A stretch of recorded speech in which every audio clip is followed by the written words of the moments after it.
हम बीज थे जो मिट्टी में गिर गए और दबे रहे काफी वक्त। लोगों को लगा कि हम मर गए, पर हम तो वक्त के साथ पनप गए और फूल बन गए। पंकज त्रिपाठी बॉलीवुड के एक ऐसे एक्टर हैं जिनका चाहे किसी मूवी में सिर्फ 5 मिनट का ही रोल क्यों ना हो, वो उस किरदार को यादगार बना देते हैं। He's so vulgar. इनकी एफर्टलेस एक्टिंग की आज हर कोई तारीफ कर रहा है, पर बहुत ही कम लोग इस बात को जानते होंगे कि सफलता की इस ऊंचाई तक पहुंचने के लिए इन्होंने लगभग 15 साल से ज्यादा संघर्ष किया है। आज अगर हम इनकी जिंदगी पर नजर डालें तो हमें इनकी लाइफ जर्नी किसी मूवी की कहानी से कम नहीं लगेगी। बिहार के एक छोटे से गाँव से आने वाले किसान से लेकर बावर्ची, जूते बेचने वाले और फिर फाइनली फिल्म इंडस्ट्री के एक सक्सेसफुल डाइवर्सिफाइड एक्टर बनने तक का इनका सफर काफी रोमांचक रहा। तो आइए जानते हैं पंकज त्रिपाठी की लाइफ से जुड़ी कुछ ऐसी अनसुनी बातें जिन्हें जानने के बाद अब इनके एक्टिंग के ही नहीं बल्कि इनके व्यक्तित्व के भी फैन हो जाएंगे। पंकज का जन्म गोपालगंज डिस्ट्रिक्ट के बिलसड़ गांव में हुआ था। आपको ये जानकर हैरानी होगी कि इस गांव में 2018 से पहले तक बिजली ही नहीं हुआ करती थी, और इतना ही नहीं, आज भी यहाँ रोजाना 4-5 घंटे से ज्यादा बिजली नहीं रहती, और इसके साथ पक्की सड़क भी यहाँ अब जाकर बनना शुरू हुई है। पंकज के पिता पंडित बनारस त्रिपाठी एक किसान हैं और आज भी वो अपने गांव बिलसड़ में ही रहते हैं, क्योंकि उन्हें शहर की सुख सुविधा भरी लाइफस्टाइल से ज्यादा अपने गाँव का एकांत माहौल पसंद है। बहुत ही कम लोग ये जानते होंगे कि पंकज ने भी अपने गांव में रहते हुए खेती बाड़ी की है।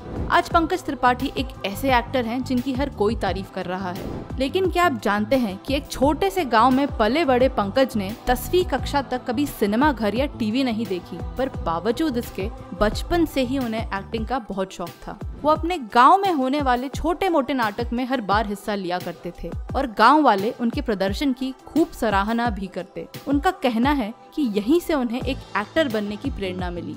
पंकज के पिता चाहते थे कि वो डॉक्टर बने और इसीलिए उन्होंने 2 बार एंट्रेंस एग्जाम भी दी, पर दोनों ही बार वो फेल हो गए। हाई स्कूल खत्म करने के बाद वो फर्दर स्टडीज के लिए पटना गए और वहाँ उन्हें थिएटर करने का मौका मिला। कॉलेज पॉलिटिक्स में भी पंकज काफी एक्टिव थे। वो अखिल भारतीय विद्यार्थी परिषद ABVP का हिस्सा थे और एक बार तो किसी विद्यार्थी आंदोलन के चलते उन्हें जेल तक जाना पड़ गया था। वो करीबन 7 दिन तक जेल में ही थे और जेल में टाइम पास करने के लिए उन्होंने किताबें पढ़ना शुरू की। यहीं से उनकी रीडिंग हैबिट डेवलप हुई और आज इतने समय बाद भी रीडिंग सिर्फ उनकी हॉबी ही नहीं है, बल्कि उनका मानना है कि एक अच्छा अभिनेता होने के लिए पढ़ना भी बहुत जरूरी है। पंकज की सिर्फ मूवीज ही लीक से हटकर नहीं होती है, उनके जिंदगी जीने की अदा भी कुछ ऐसी ही है। वो सिर्फ 10th स्टैंडर्ड में थे जब उन्होंने ये डिसाइड कर लिया था कि वो लव मैरिज करेंगे और कभी दहेज नहीं लेंगे। उनके पिता भले ही पंडित हैं और खेतीबाड़ी करते हैं, पर वो हमेशा से कुछ अलग और कुछ हटकर करना चाहते थे। एक बार वो अपनी बहन की शादी में गए थे और उनका कहना है कि वहाँ एक लड़की को पहली बार देखते ही उन्होंने डिसाइड कर लिया कि वो अपना बाकी का जीवन उनके साथ ही बिताएंगे। अब इसे कहते हैं लव एट फर्स्ट साइट। वो लड़की कौन है, कैसी है, भाव देगी भी या नहीं, उन्हें कुछ नहीं पता था। बस उन्होंने मन में ही ये तय कर लिया था कि उन्हें उसी लड़की से शादी करना है। ये बात करीबन 1993 की है और आपको ये जानकर हैरानी होगी कि 10 साल से ज्यादा रिलेशनशिप में रहने के बाद पंकज ने साल 2004 में उसी लड़की से शादी भी कर ली। रिलेशनशिप के दौरान पंकज पटना में और उनकी गर्लफ्रेंड कोलकाता में रहती थी, यानी कि तब के जमाने में उनका लॉन्ग डिस्टेंस रिलेशनशिप था। इन्हीं दिनों पंकज ने करीबन 2 साल पटना के एक बहुत बड़े होटल में बतौर शेफ भी काम किया और आज भी कुकिंग उनकी फेवरेट हॉबीज में से एक है। इतना ही नहीं, एक्टिंग में अपना करियर शुरू करने से पहले उन्होंने जूते बेचने तक का काम किया है। वो पटना से कोलकाता अप डाउन करते और कोलकाता का माल लाके पटना के रिटेल स्टोर्स में बेचा करते थे, पर इस काम में भी वो असफल रहे। लाइफ के इस फेज के बारे में उनका कहना है कि जिंदगी में आदमी जो कुछ भी बनता है वो अपनी असफलताओं से बनता है। जिंदगी वो हिसाब है जिसे पीछे जाकर ठीक नहीं कर सकते, तो बेहतर है यहाँ से ठीक करो और पिछले को एक्सपीरियंस के तौर पर लो। जिंदगी कितनी भी चुनौतीपूर्ण क्यों ना थी, पर पंकज ने अपने एक्टर बनने के सपने को जिंदा रखा और उसके लिए कड़ी मेहनत भी की। साल 1998 में सत्या मूवी आई थी और इस मूवी में मनोज बाजपेयी को देखकर पंकज ने ये ठान लिया कि अब चाहे कुछ भी हो जाए उन्हें एक्टर ही बनना है, क्योंकि अगर बिहार के बेतिया जिले से आने वाले मनोज बाजपेयी मुंबई जाकर एक एक्टर बन सकते हैं तो वो क्यों नहीं। इस सब के बाद फाइनली वो दिल्ली शिफ्ट हुए ताकि NSD national school of drama से एक्टिंग कोर्स परस्यू कर सकें। उनके माता पिता ने जाने से पहले उनसे बस एक ही सवाल किया था, क्या इस काम से तुम्हारी रोजी रोटी चल जाएगी? जवाब में उन्होंने कहा कि कोर्स खत्म होते ही उन्हें स्कूल में टीचर की नौकरी लग जाएगी, क्योंकि उनके माता पिता की नजरों में सरकारी नौकरी लग जाना मानो जीवन सफल हो जाने के बराबर था। NST में उन्होंने हमारे देश के डाइवर्स कल्चर को करीब से देखा। उनके स्कूल में 20 अलग अलग स्टेट्स के बच्चे थे, Manipur, south India, north India, Gujarat और एक बच्चा तो कोरिया से भी था। पंकज का कहना है कि उन्हें रियलाइज हुआ कि हमारा देश कितना खूबसूरत है, अलग अलग बोली, खान पान, भाषा, लैंडस्केप, पहनावा, और इसी कारण कितना कुछ है सीखने को हमारे देश से।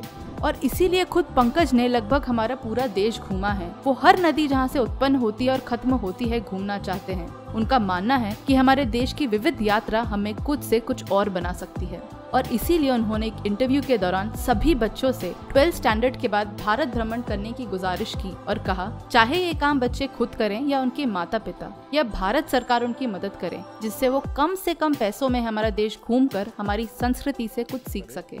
बिल्कुल लोकल ट्रेन में, मतलब स्लीपर क्लास में, कम से कम पैसों में पूरा भारत घूमे।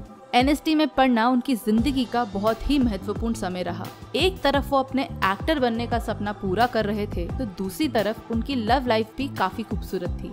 वो कहते हैं कि तब के जमाने में मोबाइल फोन्स ही नहीं हुआ करते थे और ना ही कुछ और। साल 1.5 साल में वो अपनी गर्लफ्रेंड से कभी कोलकाता मिलने जाते या 10-15 दिनों में कोई चिट्ठी आ जाया करती थी, और ज्यादा से ज्यादा कभी कभार उनके हॉस्टल के लैंडलाइन से बात हो जाया करती थी। और फिर क्या था, 3 साल बाद अपना कोर्स खत्म करने के बाद उन्होंने फाइनली शादी कर ली और अपनी वाइफ मृदुला के साथ मुंबई आ गए।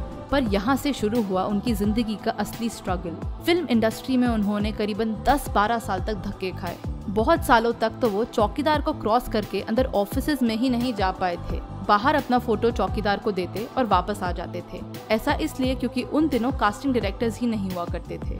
इतना ही नहीं, जब वो ऑडिशंस देने जाया करते थे तो न जाने कितनी बार रिजेक्ट हुए। वो रोज सुबह उठते, ऑडिशन देते, पर रिप्लाई में बस एक ही शब्द मिलता, नॉट फिट। उन्होंने ये शब्द इतनी बार सुन लिया था कि वो जब भी किसी दरवाजे को देखते तो उन्हें लगता कि अब कोई बाहर आएगा और कहेगा नॉट फिट। उन्होंने एक इंटरव्यू में मजाकिया तौर पर कहा था कि मुझे नॉट फिट सुनने की इतनी आदत हो चुकी थी कि लगता था ऐसा ना हो कि घर का दरवाजा खुले और बीवी कहे नॉट फिट। इन्हीं दिनों उनका राम गोपाल वर्मा के साथ भी एक वाकया हुआ। तो हुआ यूं था कि राम गोपाल वर्मा नए चेहरों को मौका दे रहे थे, और तभी उन्होंने एक दिन पंकज त्रिपाठी को बुलाया। उन्होंने पंकज को सोफे पर बैठने को कहा और करीबन 5 मिनट बिना कुछ बोले तरह तरह की शक्ल बनाकर पंकज को घूरने लगे। उन्हें देखते, फिर कुछ सोचते, फिर घूरते, फिर सोचते, और फिर राम गोपाल वर्मा ने पंकज से कहा, do one thing, come tomorrow, और चार्ल्स सुब्राज की कैप पहनकर आना।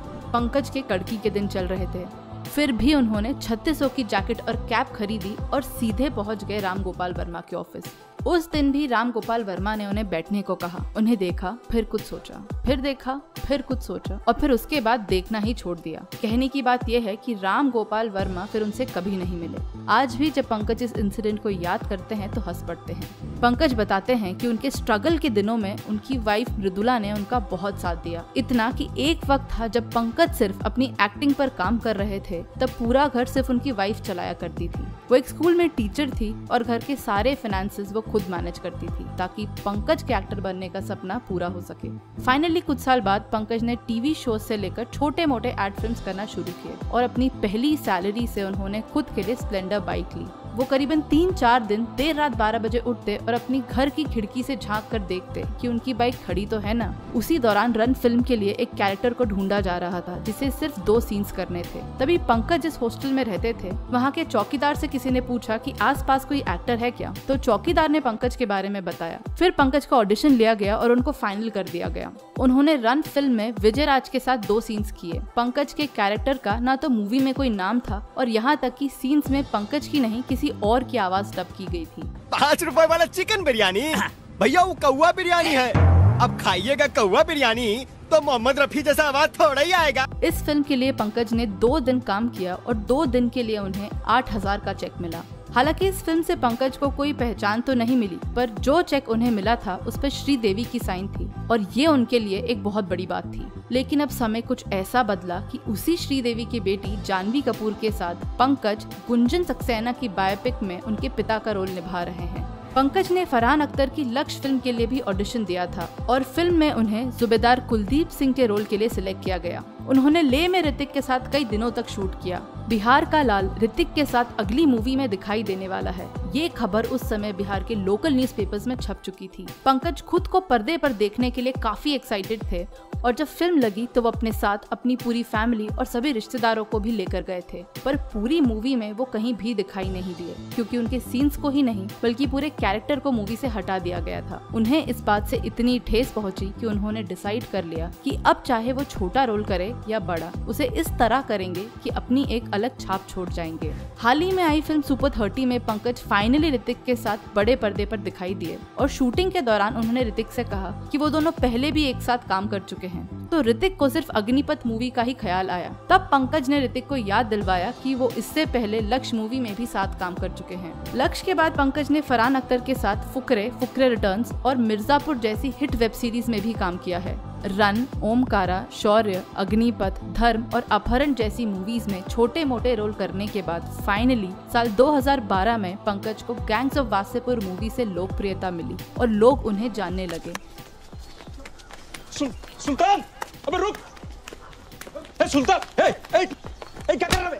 पर जब वो इस मूवी में काम कर रहे थे तो उन्हें इस बात का कोई अंदाजा ही नहीं था कि अनुराग बना क्या रहे हैं और ये मूवी कितनी हिट होने वाली है। उन्हें लगा कि फिल्म में सभी गोलियां चला रहे हैं, सभी हीरोगिरी करने में लगे हैं, तो शायद कोई बदले की आग टाइप मूवी होगी। हालांकि गैंग्स ऑफ वासेपुर पंकज की लाइफ का टर्निंग पॉइंट था, पर वो बताते हैं कि कसाई का रोल करते वक्त उन्हें सबसे ज्यादा मुश्किल आई थी, क्योंकि जिस जगह वो शूट कर रहे थे वो कोई सेट नहीं था बल्कि असली का कसाई खाना था। उस जगह शूट करने से पंकज पर काफी प्रभाव पड़ा, इतना कि उस एक सीन के बाद उन्होंने बहुत दिनों तक नॉनवेज को हाथ भी नहीं लगाया था। इंडस्ट्री में एक लंबे संघर्ष और काफी सारे छोटे मोटे रोल्स करने के बाद अब पंकज की मेहनत का फल उन्हें मिलने लगा था। फाइनली अब उन्हें पहले से बेहतर मूवीज और रोल्स मिलने लगे थे।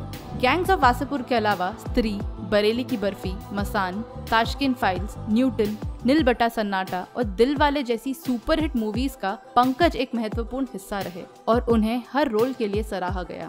उन्हें फिल्म न्यूटन के लिए स्पेशल मेंशंस कैटेगरी में नेशनल अवार्ड दिया गया। He also one the best actor title at the Cape Town international film market. उनके फ्यूचर प्रोजेक्ट्स की अगर बात करें तो 1983 वर्ल्ड कप पर बन रही रणवीर सिंह स्टारर मूवी में पंकज मान सिंह जी का किरदार निभाते हुए नजर आएंगे, जो हमारे इंडियन क्रिकेट टीम के तब मैनेजर हुआ करते थे।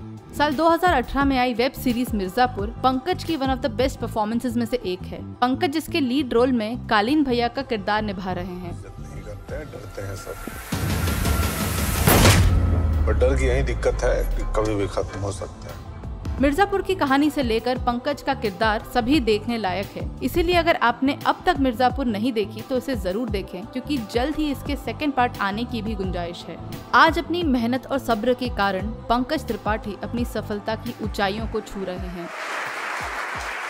अब वो 365 दिनों में से 350 दिन काम कर रहे हैं, पर कई बार जब उन्हें कोई स्क्रिप्ट पसंद नहीं आती तो उन्हें आज भी किसी को काम के लिए मना करने में बहुत मुश्किल होती है, क्योंकि उनकी जिंदगी में काफी लंबा समय ऐसा भी गुजरा है जब उनके पास कोई काम नहीं हुआ करता था। पंकज इतने जेन्युइन है कि आज भी अगर उन्हें किसी काम के लिए मना करना होता है तो वो झूठे बहाने नहीं बना पाते और बड़ी सहजता से सच बोल देते हैं। पंकज वैसे तो मुंबई में रहते हैं, पर आज भी अपने गांव को बहुत मिस करते हैं। वो कहते हैं कि क्या पता था जब तैरना सीख जाएंगे तो नदी से ही दूर हो जाएंगे। पिलसर जैसे छोटे से गांव से आने वाले पंकज त्रिपाठी ने ये सिद्ध कर दिया है कि अगर ईमानदारी और सब्र से मेहनत की जाए तो हम कुछ भी हासिल कर सकते हैं। जहाँ चाह है वहीं राह है।